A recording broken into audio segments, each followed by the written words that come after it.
Il y a une partie quiz. Waouh! Tu as partiellement répondu à l'une d'entre elles déjà.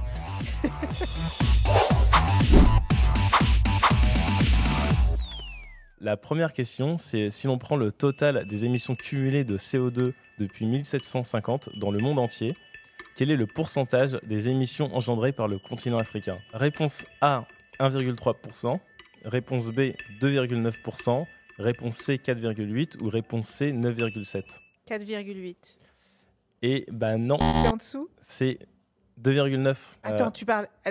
Dis-moi, qu'est-ce que tu prends comme Là, comme élément? c'est le total des émissions cumulées de CO2 depuis 1750. Ah, pardon, j'ai oublié 1750. Depuis Ok, 1750. fair enough. Merci de m'avoir appris ça.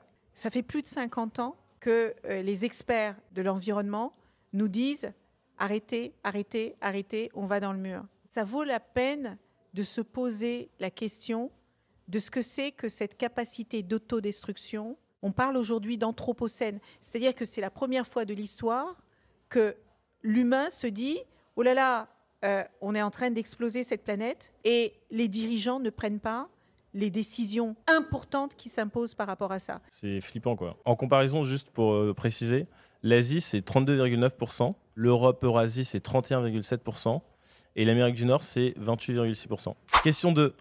Si je vous dis qu'en France, les plus pauvres, les plus âgés, les agriculteurs ou encore les habitants du littoral vont proportionnellement plus pâtir des impacts du climat qui changent que le reste de la population, est-ce que c'est vrai ou faux? C'est vrai.